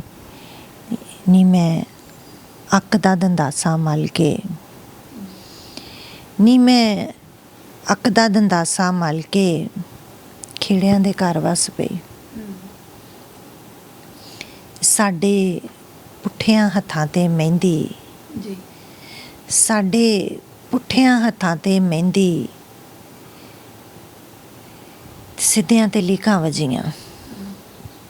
ਸਾਡੇ ਪੁੱਠਿਆਂ ਹੱਥਾਂ ਤੇ ਮਹਿੰਦੀ ਤੇ ਸਿੱਧਿਆਂ ਤੇ ਲੀਕਾਂ ਵਜੀਆਂ। ਤੇ ਪੰਜਾਂ ਪਾਣੀਆਂ ਤੇ ਡਾਕਾ ਵਜਿਆ। ਜੀ, ਇਹ ਤੁਹਾਡੇ ਨਾਮ ਕਿ ਪੰਜਾਂ ਪਾਣੀਆਂ ਤੇ ਡਾਕਾ ਵਜਿਆ, ਤੇ ਪਤਨਾ ਤੇ ਖੇ ਉੱਡਦੀ। ਇਹ ਪੰਜਾਂ ਪਾਣੀਆਂ ਤੇ ਡਾਕਾ ਵਜਿਆ, ਤੇ ਪਤਨਾ ਤੇ ਖੇ ਉੱਡਦੀ। ਤੇ ਸੋਹਣੀ ਡੁੱਬ ਕੇ ਚਨਾਹ ਵਿੱਚ ਮਰ ਗਈ, ਸੋਹਣੀ ਡੁੱਬ ਕੇ ਚਨਾਹ ਵਿੱਚ ਮਰ ਗਈ। ਘੜਿਆਂ 'ਚ ਘਾਹ ਉੱਗ ਪਏ। ਸੋਹਣੀ ਡੁੱਬ ਕੇ ਚਨਾਹ ਵਿੱਚ ਮਰ ਗਈ, ਤੇ ਘੜਿਆਂ 'ਚ ਘਾਹ ਉੱਗ ਪਈ। ਤੇ ਉਹਦੇ ਖੱਤ ਦੀ ਬਣਾ ਕੇ ਫੂਕਣੀ, ਮੈਂ ਸਭੇ ਤਸਵੀਰਾਂ ਫੂਕੀਆਂ। ਇਹ ਮੈਨੂੰ ਬਹੁਤ ਪਸੰਦ ਆਇਆ ਸੀ ਜਦੋਂ ਮੈਂ ਕਿਤਾਬ ਪੜ੍ਹੀ ਸੀ ਨਾ। ਉਹਦੇ ਖੱਤ ਦੀ ਬਣਾ ਇੱਕ ਕੇ, ਉਹ ਤੁਹਾਡਾ ਜਿਹੜੀ ਤੁਸੀਂ ਉਹਨੇ ਬੋਲੀ ਹੈ ਨਾ, ਉਹ ਲੀਕਾਂ ਵਾਲੀ, ਹਾਂਜੀ ਤੇ ਸਾਡੇ ਪੁੱਠਿਆਂ ਹੱਥਾਂ ਤੇ ਮਹਿੰਦੀ ਤੇ ਸਿੱਧਿਆਂ ਤੇ ਲੀਕਾਂ ਵੱਜੀਆਂ। ਜੀ ਜੀ। ਇਹ ਬਹੁਤ ਅੱਛਾ ਲੱਗਿਆ ਸੀ ਮੈਨੂੰ। ਔਰ ਇਸ ਵਕਤ ਖੈਰ ਮੈਂ ਇਹ ਕਿਤਾਬ ਜਿਹੜੀ ਹੈ ਇੱਥੇ ਨਹੀਂ ਲੈ ਸਕੀ ਲਾਹੌਰ। ਅਦਰਵਾਈਜ਼ ਜਦੋਂ ਮੈਂ ਪੜ੍ਹੀ ਸੀ ਤਾਂ ਬਕਾਇਦਾ ਉਹਨੂੰ ਹਾਈਲਾਈਟ ਕਰ ਕਰਕੇ ਰੱਖਿਆ ਸੀ ਕਿ ਜਦੋਂ ਵੀ ਤੁਹਾਨੂੰ ਮਿਲੂੰਗੀ ਤਾਂ ਉਸ ਕਿਤਾਬ ਦੇ ਵਿੱਚੋਂ ਬਕਾਇਦਾ ਮਤਲਬ ਪੁੱਛੂੰਗੀ ਕਿ ਇਹ ਚੀਜ਼ਾਂ ਜਿੱਦਾਂ ਮੈਮ ਤੁਸੀਂ ਆਪਣੀ ਗੱਲ ਕਰ ਰਹੀ ਸੀ, ਤਾਂ ਮੈਂ ਇੱਕ ਚੀਜ਼ ਨੋਟ ਕੀਤੀ ਹੈ ਕਿ ਤੁਸੀਂ ਜਿੰਨੀ ਬੇਬਾਕੀ ਨਾਲ ਲਿਖਦੇ ਹੋ ਉੱਦਾਂ ਤੁਹਾਡੀ ਸ਼ਬਦ ਚੋਣ ਵੀ ਬਹੁਤ ਡਿਫਰੈਂਟ ਹੈ। ਬਹੁਤ ਵਧੀਆ ਸ਼ਬਦ ਚੋਣ ਹੈ। ਕਈ ਸ਼ਬਦ ਤੁਸੀਂ ਬਿਨਾਂ ਸ਼ੱਕ ਤੁਸੀਂ ਪੰਜਾਬੀ 'ਚ ਲਿਖਦੇ ਹੋ, ਔਰ ਪੰਜਾਬੀ ਵੀ ਬਹੁਤ ਠੇਠ ਪੰਜਾਬੀ ਦੇ ਵਿੱਚ ਤੁਸੀਂ ਕਈ ਸ਼ਬਦਾਂ ਦਾ ਇਸਤੇਮਾਲ ਕਰਦੇ ਹੋ। ਉਹ ਮੈਨੂੰ ਬਹੁਤ ਵਧੀਆ ਲੱਗਦਾ। ਇੱਕ ਤੁਸੀਂ ਜ਼ਿਕਰ ਕਰ ਰਹੇ ਸੀ ਮੈਡਮ ਆਪਣੀ ਪੈਦਾਇਸ਼ ਬਾਰੇ, ਅਤੇ ਮੈਂ ਚਾਹੁੰਦੀ ਕਿ ਤੁਸੀਂ ਸਾਡੇ ਚੈਨਲ ਦੇ ਰਾਬਤੇ ਜ਼ਰੀਏ ਆਪਣੀ ਜਿਹੜੀ ਮਤਲਬ ਪੈਦਾਇਸ਼ ਦੀ ਤਾਰੀਖ ਜਿਹੜੀ ਹੈ ਉਹ ਮੇਰੇ ਨਾਲ ਡਿਸਕਸ ਕਰੋ। ਕਿਉਂਕਿ ਜਦੋਂ ਮੈਂ ਇਸ ਇੰਟਰਵਿਊ ਦੇ ਨਾਲ ਇੱਕ ਆਰਟੀਕਲ ਲਿਖਾਂ ਤਾਂ ਕਿਉਂਕਿ ਜਿਹੜੀ ਚੀਜ਼ ਕੈਮਰੇ ਦੇ ਸਾਹਮਣੇ ਬੋਲ ਦਿੱਤੀ ਜਾਂਦੀ ਹੈ ਨਾ, ਉਹ ਫਿਰ ਅਥੈਂਟਿਕ ਹੋ ਜਾਂਦੀ ਹੈ। ਤਾਂ ਮੈਂ ਚਾਹੁੰਦੀ ਹਾਂ ਕਿ ਤੁਸੀਂ ਉਸ ਦੇ ਬਾਰੇ ਥੋੜ੍ਹੀ ਜਿਹੀ ਹੋਰ ਡਿਟੇਲ ਸਾਨੂੰ ਦੱਸੋ। ਉਹਦੇ 'ਚ ਹੈ ਕਿ ਜਿਹੜਾ ਕਾਗਜ਼ਾਂ ਦੇ ਵਿੱਚ ਹੈ ਉਹ ਥੋੜ੍ਹਾ ਜਿਹਾ ਡਿਫਰੈਂਟ ਹੈ। ਮੇਰੀ ਏਜ ਉਹਦੇ 'ਚ ਫ਼ਰਕ ਹੈ ਵੇ ਕਿ ਉਹਦੇ 'ਚ 6 ਅਪ੍ਰੈਲ 1973 ਹੈ ਜਿਹੜੇ ਮੇਰੇ ਡਾਕੂਮੈਂਟਸ 'ਚ ਹੈ, ਜਦ ਕਿ ਜਿਹੜੀ ਓਰੀਜਨਲ ਹੈ ਉਹ 17 ਜੁਲਾਈ 1973 ਹੈ। ਯਾਨੀ 3 ਮਹੀਨੇ ਦਾ ਡਿਫਰੈਂਸ ਹੈ ਮੇਰੀ ਜਿਹੜੀ ਅਸਲ ਵਿੱਚ ਉਮਰ ਵਿੱਚ। ਔਰ ਕਿਉਂਕਿ ਸਾਡੇ ਉਦੋਂ 5ਵੀਂ 'ਚ ਸੌਰੀ ਜਦੋਂ ਆਪਣਾ ਐਡਮਿਸ਼ਨ ਕਰਦੇ ਸੀ ਤਾਂ ਉਹਦੇ ਵਾਸਤੇ 5 ਸਾਲ ਦਾ ਹੋਣਾ ਜ਼ਰੂਰੀ ਸੀ। ਅਤੇ ਚੂੰਕਿ ਅਪ੍ਰੈਲ ਵਿੱਚ ਐਡਮਿਸ਼ਨ ਹੁੰਦੇ ਸਨ ਅਤੇ ਮੇਰੇ ਅਜੇ 3 ਮਹੀਨੇ ਰਹਿੰਦੇ ਸਨ 5 ਸਾਲ ਦੀ ਹੋਣ ਵਿੱਚ। ਤੇ ਉਹ ਫਿਰ ਫਾਦਰ ਮੇਰੇ ਜਿਹੜੇ ਨੇ ਉਹਨਾਂ ਨੂੰ ਸੀ ਕਿ ਉਹਦਾ 1 ਸਾਲ ਜ਼ਾਇਆ ਹੋ ਜਾਏਗਾ ਨਾ ਸਿਰਫ 3 ਮਹੀਨੇ ਦੀ ਵਜ੍ਹਾ ਤੋਂ, ਤੇ ਉਹਨਾਂ ਨੇ 3 ਮਹੀਨੇ ਪਹਿਲੇ ਦੀ ਡੇਟ ਜਿਹੜੀ ਉਹ ਲਿਖਵਾ ਦਿੱਤੀ ਸੀ। ਸੋ 17 ਜੁਲਾਈ 1973। ਅੱਛਾ ਮੈਮ, ਤੁਸੀਂ ਇਹ ਦੱਸੋ ਵੀ ਚੜ੍ਹਦੇ ਤੇ ਲਹਿੰਦੇ ਪੰਜਾਬ ਦੇ ਵਿੱਚੋਂ, ਜਿੱਦਾਂ ਤੁਸੀਂ ਇੱਥੇ ਸ਼ਾਇਰੀ ਕਰਦੇ ਹੋ, ਤੁਸੀਂ ਇੱਥੋਂ ਦੇ ਲਿਟਰੇਰੀ ਸਟਾਰ ਹੋ, ਤੇ ਚੜ੍ਹਦੇ ਪੰਜਾਬ 'ਚ ਵੀ ਤੁਹਾਡਾ ਉਨਾ ਹੀ ਮਾਣ ਤਾਣ ਹੈ, ਇੱਥੇ ਤੁਸੀਂ ਖੁਦ ਕਿਹਨੂੰ ਜ਼ਿਆਦਾ ਪੜ੍ਹਦੇ ਹੋ? ਕਿਉਂਕਿ ਲਿਖਣ ਦੇ ਲਈ ਪੜ੍ਹਨਾ ਬਹੁਤ ਜ਼ਰੂਰੀ ਹੁੰਦਾ ਹੈ, ਤੇ ਤੁਸੀਂ ਜਦੋਂ ਲਿਖਣਾ ਸ਼ੁਰੂ ਕੀਤਾ ਸੀ ਉਦੋਂ ਤੁਸੀਂ ਕਿਸ ਨੂੰ ਪੜ੍ਹਦੇ ਸੀ, ਤੇ ਅੱਜ ਕੱਲ੍ਹ ਤੁਹਾਡਾ ਦਿਲ ਪਸੰਦ ਜਿਹੜੇ ਰਾਈਟਰ ਨੇ ਉਹ ਕਿਹੜੇ ਨੇ? ਜੀ ਉਹਦੇ 'ਚ ਤਾਂ ਕਿ ਜਦੋਂ ਲਿਖਣਾ ਸ਼ੁਰੂ ਕੀਤਾ ਤਾਂ ਸਾਡੇ ਇੱਕ ਆਪਣੇ ਪਿੰਡ 'ਚ ਸਾਡੇ ਹੈ ਸਨ ਅਮੀਨ ਚਿਸ਼ਤੀ ਸਾਹਿਬ, ਜਿਨ੍ਹਾਂ ਦਾ ਬੜਾ ਮਸ਼ਹੂਰ ਇੱਕ ਗੀਤ, ਉਦੋਂ ਗੀਤ ਨਿਗਾਰ ਨੇ ਉਹਨਾਂ ਦਾ ਬੜਾ ਮਸ਼ਹੂਰ ਸੀ, 72-73 'ਚ ਚੱਲਦਾ ਹੁੰਦਾ ਸੀ, ਗੰਦਲਾਂ ਦਾ ਸਾਗ ਉੱਤੇ ਮੱਖਣ ਮਕਈ ਰਿੰਨ ਕੇ ਲਿਆਈ ਮੈਂ ਸੱਜਣਾ ਦੇ ਲਈ। ਉਹ ਸਾਡੇ ਸਨ। ਪਹਿਲੀ ਕਿਤਾਬ ਜਿਹੜੀ ਹੈ ਮੈਂ ਉਹਨਾਂ ਦੀ ਪੜ੍ਹੀ ਸੀ, ਸਦਰਾਂ। ਅੱਛਾ ਜੀ। ਉਹ ਮੇਰੇ ਖਿਆਲ ਉਦੋਂ ਮੇਰੀ ਕੋਈ 10-12 ਸਾਲ ਉਮਰ ਹੋਏਗੀ, ਅਤੇ ਮੇਰੇ ਘਰ ਮੌਜੂਦ ਹੁੰਦੀ ਸੀ, ਅਤੇ ਉਹ ਕਿਤਾਬ ਮੈਂ ਪੜ੍ਹੀ।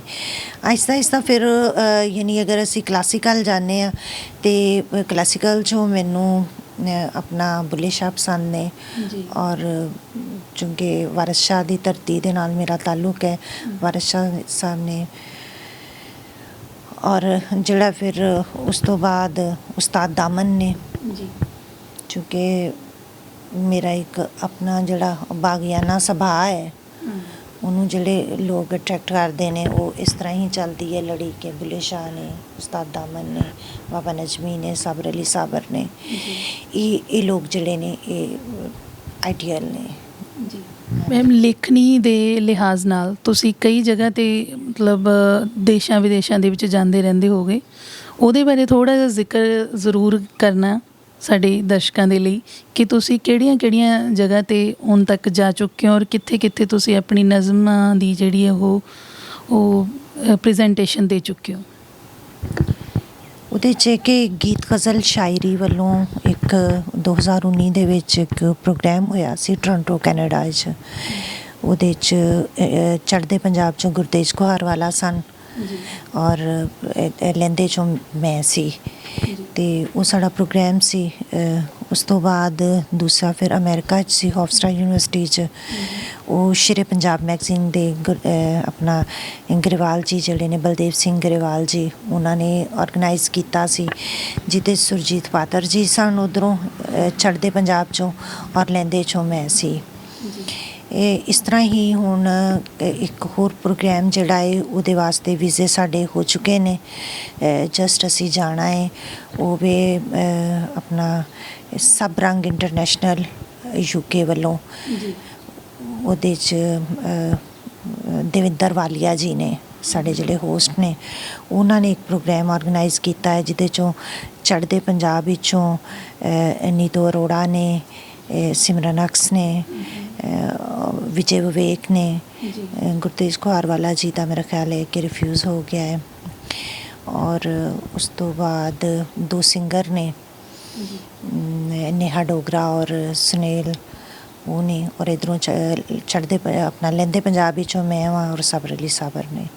ਸਾਡਾ ਪ੍ਰੋਗਰਾਮ ਹੈ, ਹੋਪਫੁਲੀ ਉਹ ਜੁਲਾਈ ਦੇ ਐਂਡ 'ਤੇ ਉੱਪਰ ਜਿਹੜਾ ਹੈ ਉਹ ਹੋਵੇਗਾ।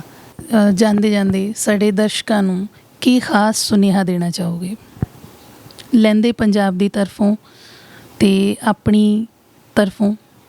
ਸਾਡੇ ਦਰਸ਼ਕਾਂ ਲਈ ਕੋਈ ਖਾਸ ਸੁਨੇਹਾ ਦੇਣਾ ਚਾਹੋ? ਪੰਜਾਬੀ ਜਿਹੜੀ ਹੈ ਤੁਹਾਡੀ ਮਾਂ ਬੋਲੀ ਹੈ, ਮੇਰੀ ਮਾਂ ਬੋਲੀ ਹੈ, ਲੇਕਿਨ ਜਿਨ੍ਹਾਂ ਲੋਕਾਂ ਦੀ ਮਾਂ ਬੋਲੀ ਨਹੀਂ ਹੈ ਉਹਨਾਂ ਤੱਕ ਇਹ ਪਹੁੰਚਾਉਣ ਦਾ ਇਹ ਯਾਰ ਕਰੋ ਕਿ ਇਹਦੀਆਂ ਜਿਹੜੀਆਂ ਖੂਬਸੂਰਤੀਆਂ ਨੇ, ਇਹਦਾ ਜਿਹੜਾ ਨਿਵੇਕਲਾਪਨ ਹੈ, ਕਿਉਂਕਿ ਮੇਰੇ ਖਿਆਲ ਵਿੱਚ ਦੁਨੀਆ ਦੀ ਕੋਈ ਜ਼ੁਬਾਨ ਇੰਨੀ ਰਿਚ ਨਹੀਂ ਹੈ ਜਿੰਨੀ ਪੰਜਾਬੀ ਹੈ, ਕਿਉਂਕਿ ਪੂਰੀ ਦੁਨੀਆ 'ਚੋਂ ਲੋਕ ਇੱਥੇ ਆਉਂਦੇ ਰਹੇ ਨੇ, ਔਰ ਉਹ ਆਪਣਾ ਕਲਚਰ, ਆਪਣਾ ਆਰਟ, ਆਪਣਾ ਤਿੱਬ, ਸਾਰਾ ਕੁਛ ਇੱਥੇ ਛੱਡ ਕੇ ਜਾਂਦੇ ਰਹੇ ਨੇ, ਜਿਹਦੇ ਨਾਲ ਵਕਤ ਦੇ ਨਾਲ ਨਾਲ ਸਾਡੀ ਜ਼ੁਬਾਨ, ਸਾਡਾ ਕਲਚਰ ਜਿਹੜਾ ਉਹਦੇ 'ਚ ਖੂਬਸੂਰਤੀਆਂ ਬਿਹਤਰੀਆਂ ਆਉਂਦੀਆਂ ਰਹੀਆਂ। ਆਪਣੇ ਕਲਚਰ ਨੂੰ, ਆਪਣੀ ਜ਼ੁਬਾਨ ਨੂੰ ਬਿਲਕੁਲ ਨਾ ਭੁੱਲੋ, ਇਹਨੂੰ ਨਾਲ ਲੈ ਕੇ ਚੱਲੋ, ਕਿਉਂਕਿ ਜਦੋਂ ਕੋਈ ਵੀ ਜਿਹੜਾ ਰੁੱਖ ਹੈ ਉਹਨੂੰ ਅਸੀਂ ਮਿੱਟੀ 'ਚੋਂ ਪੁੱਟ ਲੈਂਦੇ ਹਾਂ ਨਾ, ਉਹ ਮੁਰਝਾ ਜਾਂਦਾ ਹੈ। ਇਸ ਲਈ ਆਪਣੀ ਮਿੱਟੀ ਦੇ ਨਾਲ ਜੁੜੇ ਰਹੋ, ਜਿੱਥੇ ਵੀ ਰਹੋ, ਲੇਕਿਨ ਆਪਣਾ ਜਿਹੜਾ ਜੁੜਤ ਹੈ ਨਾ ਉਹ ਆਪਣੀ ਧਰਤੀ ਦੇ ਨਾਲ ਜ਼ਰੂਰ ਰੱਖੋ। ਜੀ, ਇਹ ਸਨ ਸਾਡੇ ਨਾਲ ਮੈਡਮ ਤਾਹਿਰਾ ਸਰਾਂ, ਜਿਹੜੇ ਕਿ ਲਾਹੌਰ ਦੇ ਬਹੁਤ ਹੀ ਅੱਛੇ ਲਿਟਰੇਰੀ ਸਟਾਰ ਨੇ, ਇੱਥੋਂ ਦੇ ਬਹੁਤ ਨਾਮਚੀਨ ਸ਼ਾਇਰਾ ਨੇ, ਅਤੇ ਅਸੀਂ ਇਹ ਸੁਭਾਗ ਪ੍ਰਾਪਤ ਕਰ ਰਹੇ ਹਾਂ ਆਪਣੇ ਚੈਨਲ ਦੇ ਜ਼ਰੀਏ ਉਹਨਾਂ ਦੇ ਨਾਲ ਮੁਲਾਕਾਤ ਕਰਕੇ। ਇਸੇ ਤਰ੍ਹਾਂ ਮੈਂ ਤੁਹਾਨੂੰ ਹੋਰ ਨਾਮਚੀਨ ਹਸਤੀਆਂ ਦੇ ਆਪਣੇ ਚੈਨਲ ਫਿਲਮ ਵਾਰਤਾ ਤੋਂ ਰੂਬਰੂ ਕਰਵਾਉਂਦੀ ਰਹਾਂਗੀ। ਤਦ ਤੱਕ ਦੇ ਲਈ ਸ਼ੁਕਰੀਆ ਜੀ।